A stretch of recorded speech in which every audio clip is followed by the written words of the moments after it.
La silence c'était installée dans le café, passant et tendu.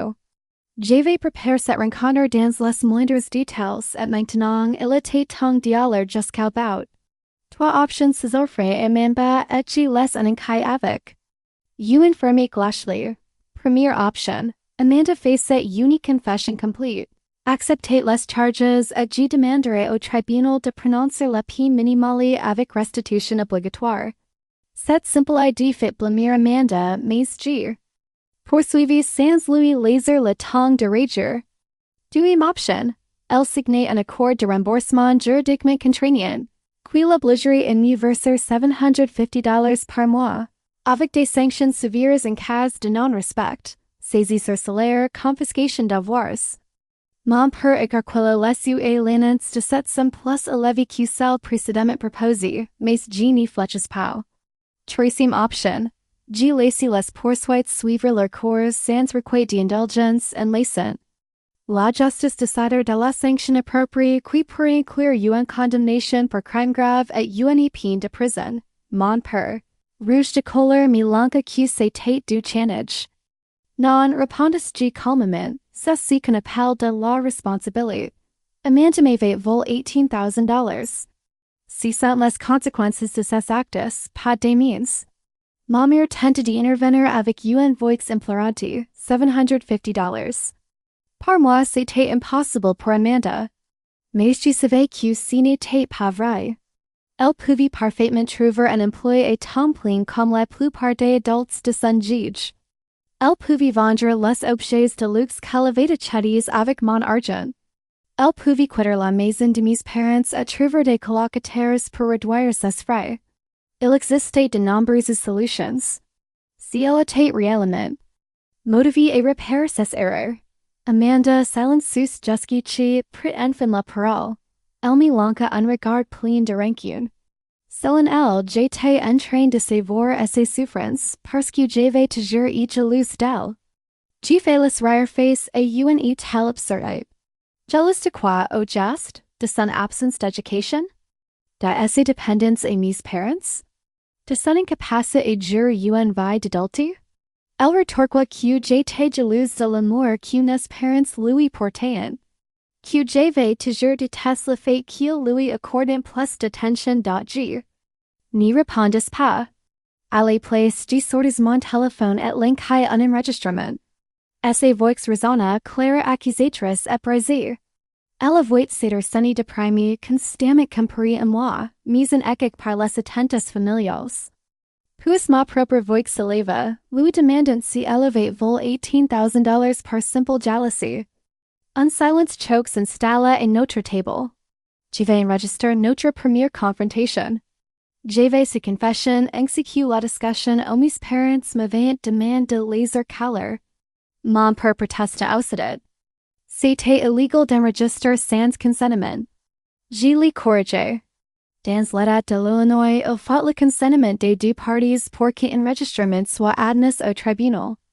Mais si n'était pas pour le tribunal que j'avais enregistré, c'était pour rattraper la mémoire de ceux qui choisissaient comme moment d'oublier sorties en autre dossier, contenant des preuves d'incidents antérieurs, $200 vols dans mon sac quand j'étais à l'université. L'argent d'anniversaire offert par grand-mère à mes 16 ans, l'argent n'est de qui pour mon bal de promo. Je n'avais rien de l'époque pour préserver la paix familiale. Mais aujourd'hui, cette dynamique s'arrêtait. Mes parents échangeraient un regard inquiet. Le vernis de leur facade communiquait et craquer. Ma mère finit par me demander. Si que je voulais vraiment? Je répondis sans détour. Je voulais récupérer mon argent. Tout mon argent.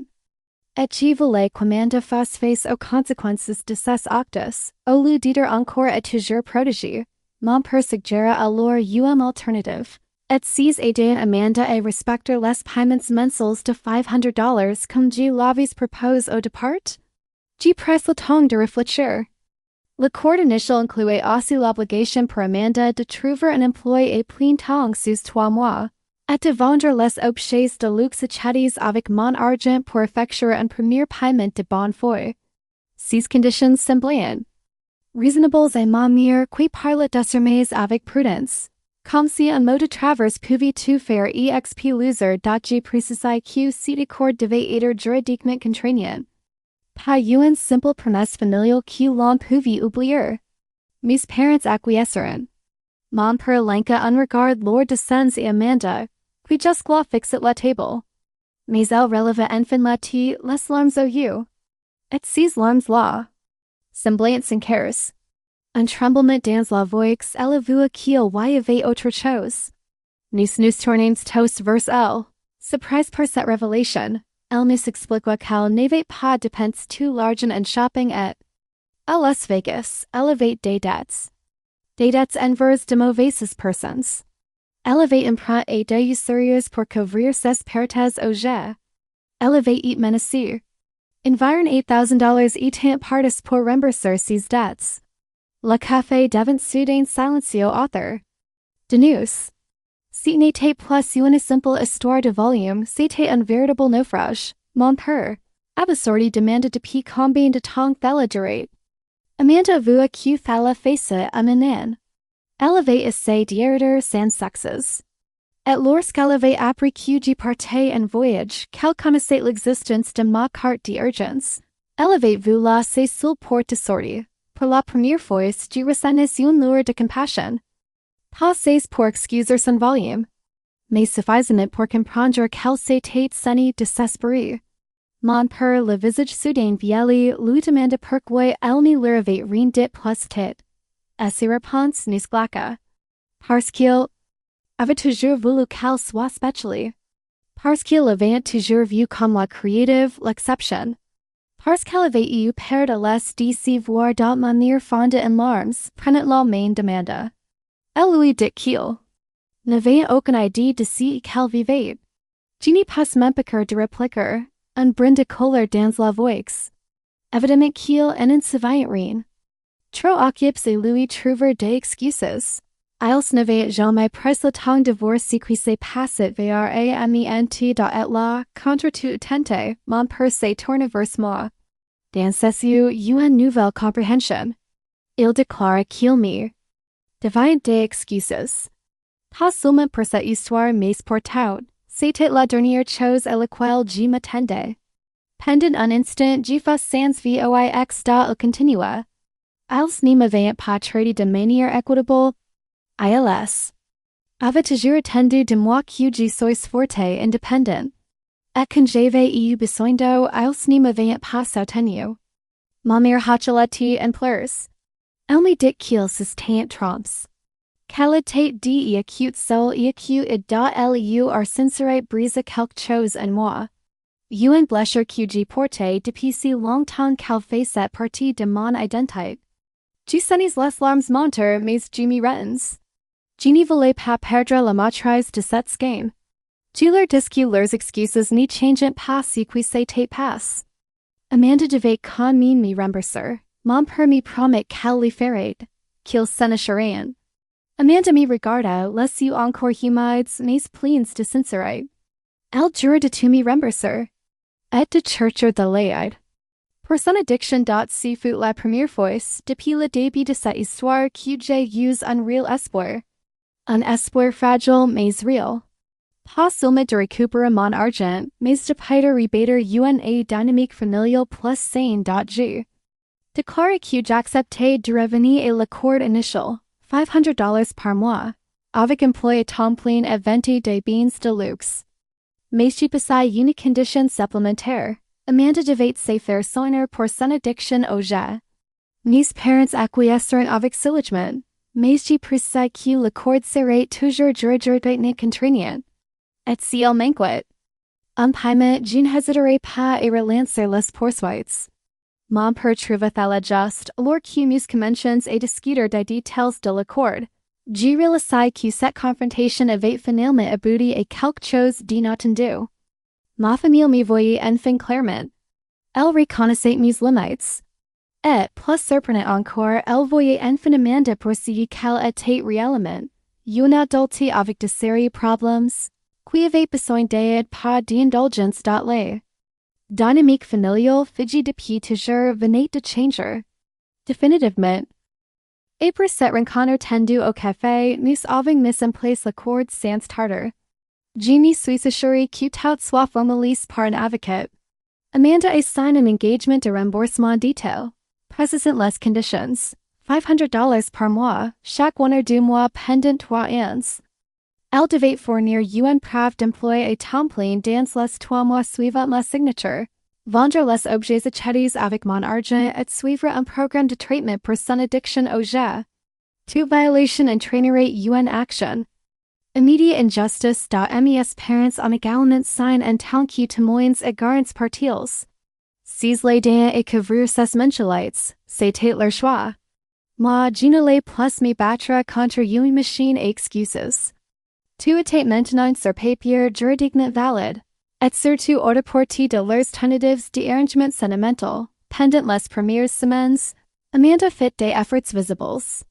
Elle trouva un emploi dans une petite boutique de vêtements. Pas prestigieux, pas bien payé, mais suffisant pour commencer à rembourser.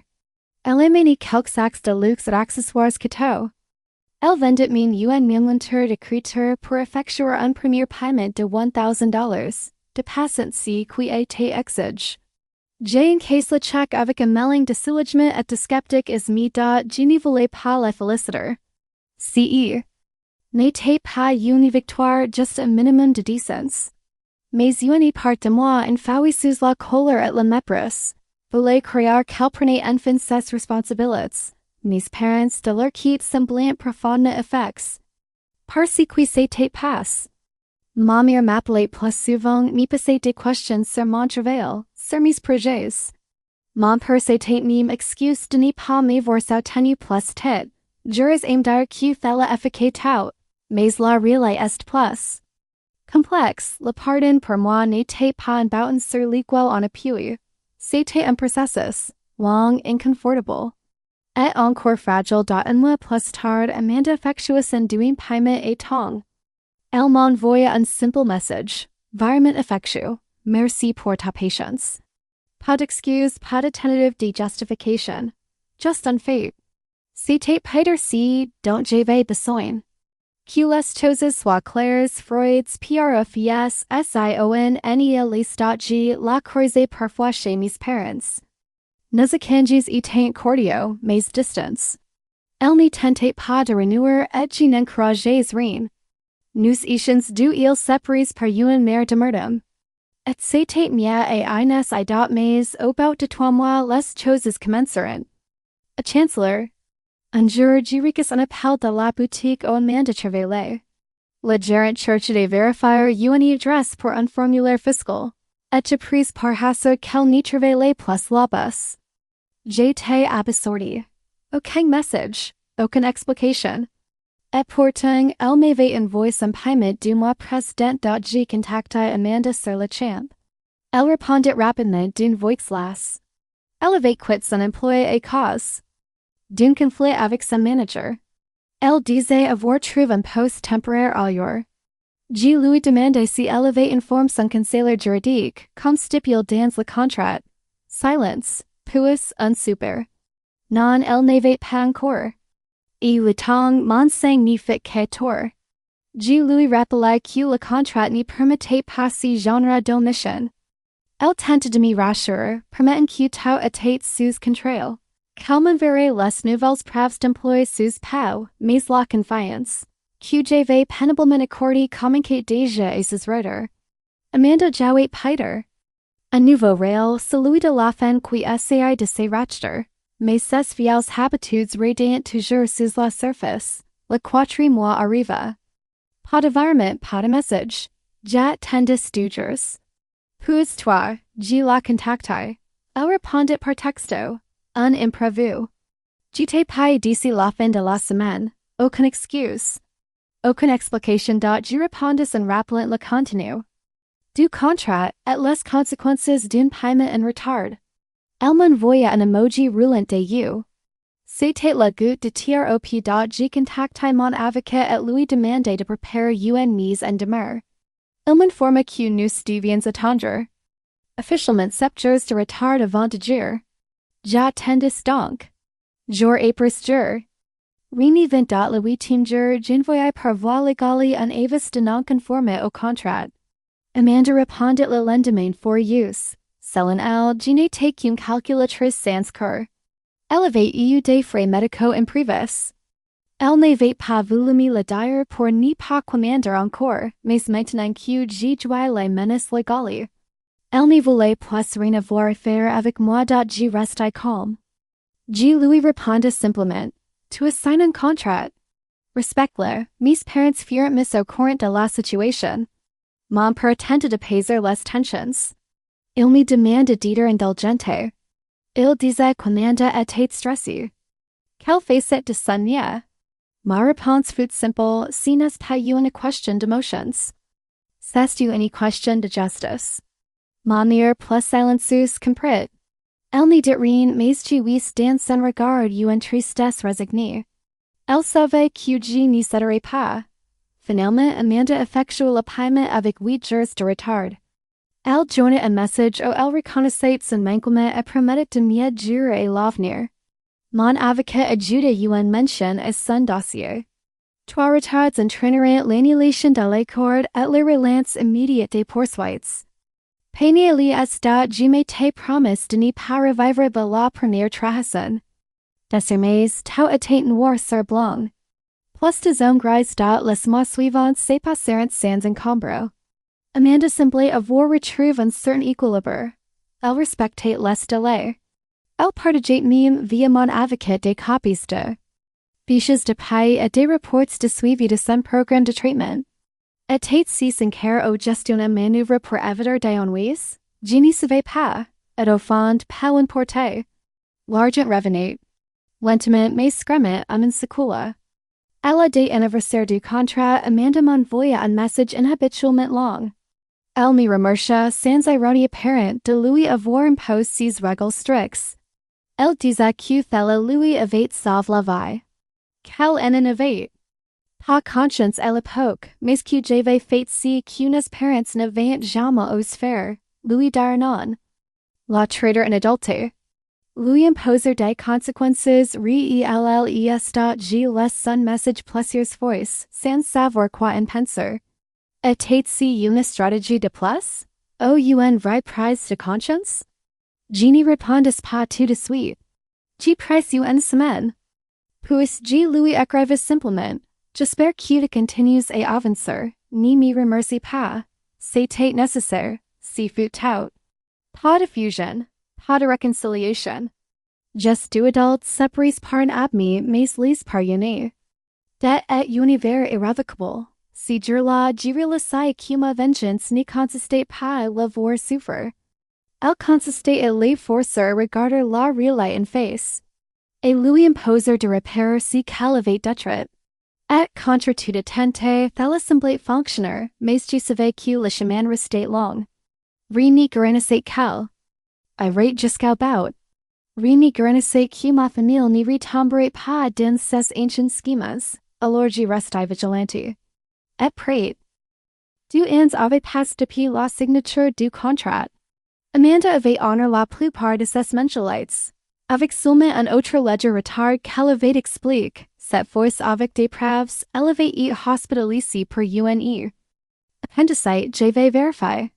C'était vrai, elle avait aussi gardé son emploi en poste dans une agence de voyages en ligne, bien payée et flexible. Apparemment, elle avait trouvé une forme de stabilité. Et ses thérapies avaient transmis. Et mon avocat un rapport rassurant sur ses progrès dans son traitement de l'addiction. Amanda participait à des groupes de soutien, suivait ses séances. Elle avait même commencé à parler publiquement dans des cercles privés. De ces era passés, mais entre nous, rien n'avait fondamentalement changé. Il n'y avait ni pain ni affection. Seulement une distance fort mais fonctionnelle. C'était à mes yeux le prix à payer pour la paix. Pas le pardon. Pas l'oubli. Juste une paix de surface assez solide pour que chacun vive sans se fond arrière et pourtant. Quelque chose bascule le jour où ma mère tombe malade d'un cancer agressif. Une ttendu qu'und July après. J'étais au travail, mon père m'avait Appelez la voix Brésil. J pose une journée immédiatement à suis allé el hospital. Amanda était déjà là, silencieuse, presque mécanisable. Plus maigre, plus passé, plus humane, nous avons pas plusieurs heures ensemble sans parler de nous, just présentés pour notre mire. Elle était faible mais lucide. Elle nous a regardés les yeux humides et murmure, ça vous plaît ni vous perdez plus. Je n'ai rien répondu, Amanda non plus. Mais quelque chose s'est fiché si jour-là. Une fiché discrète mais réelle. Dans les semaines qui ont suivi, nous sommes croisis de plus en plus. Et l'hôpital chez nos parents au lors des rendez-vous médicaux. La hostilité s'était émoussée. La routine des soins. La peur et la douleur avaient place les reproches. En sœur, alors que nous attendions dans le couloir pendant un scanner, Amanda m'a tendu un café. Je l'ai pris sans un mot. Elle m'a dit, je continuais payer de 16, même si je dois emprunter, je ne t'aiderai pas. Je l'ai regardé, elle semblait sincère. Fatiguée mais déterminée, si n'est pas pour moi que tu dois. L'affaire est, j'ai répondu. Je sais et elle murmure. C'est pour me prouver que je peux réparer. C'était peut-être la première fois que je l'entendais parler ainsi. Sans défense, sans stratégie, que notre mire est entrée en phase terminale. Elle a demandé nous voir toutes les deux seules dans sa chambre. Elle nous surprise par la main. La sienne est glacée, presque translucide. Elle nous sait. Regardez la main avec une intensité que je n'oublierai jamais. J'ai ri des choses. A-t-il dit, j'ai voulu prodiguer, j'ai vu les conflits. J'espère que l'amour suffirait, mais si n'est pas vrai. Il faut du courage pour être juste. Et vous m'avez appris car. Amanda sanglotait silencieusement. Moi j'étais figée. Mon cœur était un champ de ruines. Je vous aime, et elle ajoute. Toutes les deux. Même quand vous avez eu une guerre, surtout alors. Parce que vous étiez vrais. Elle est morte 2 jours plus tard. Ses funérailles furent sobres, dines, une cérémonie au pas de mots furent prononcées. Mais shocking semblait chargé d'une grave nouvelle. Ma sœur et moi avons marché comme deux survivantes. Du même bataille, le lendemain, Amanda m'a demandé si nous pouvions parler, au lieu que chez nos parents. Je l'ai invitée chez moi pour la première fois depuis des années. Elle est entrée timidement. Regarde autour d'elle. Et de, c'est beau ici, tous construit quelque chose de solide. Je lui ai servi en the. Nous sommes. Assises. Amanda m'a tendu une enveloppe. Elle contenait un chèque, $10,000. J'ai eu une prime exceptionnelle. Et j'ai vendu le sectionnel que j'avais gardé, dit-elle. Je veux en finir avec cette dette le plus tôt possible. Il lui restait un peu plus de $5,000 à payer après ce versement. J'ai pris le chèque. L'ai regardé. Tu veux qu'on efface le reste? Je demande sans agressivité. Non, je veux tout payer jusqu'au dernier centime, mais je voulais que tu saches que je ne le fais plus par peur. Je le fais parce que j'ai compris. Je suis resté. Silencieuse un moment. Puis j'ai simplement hoché la tête. Nous avons parlé pendant 2 heures. Pas de nos disputes, pas de passe, de livres, de musique, de souvenirs d'enfance. Comme si l'espace d'un instant le poids des années s'était allégé, le reste de la dette fut payé 3 mois plus tard. Elle m'envoya un dernier. Vraiment accompagné du message, c'est fini. Mais je ne t'oublierai jamais. Tu m'as sauvé même si c'était ennemi tenant-tête. Je ne te demande pas de me pardonner. Je veux juste que tu vives en paix. Merci. Je n'ai pas répondu, mais si soir-là, j'ai dormi sans cauchemar pour la première fois depuis LONGTEMPS.AUJOURD single quotes où Amanda et moi ne sommes pas proches. Mais nous sommes en paix. Elle va et va. Je suis la mienne. Parfois, on échange un message pour l'anniversaire de notre mère. Parfois, rien pendant de moi, mais je sais qu'elle n'a plus replong. Et moi, j'ai appris que la vengeance ne se mesure pas toujours en ruines laissées derrière ISOI. Parfois elle se construit imposant des limites. En disant non.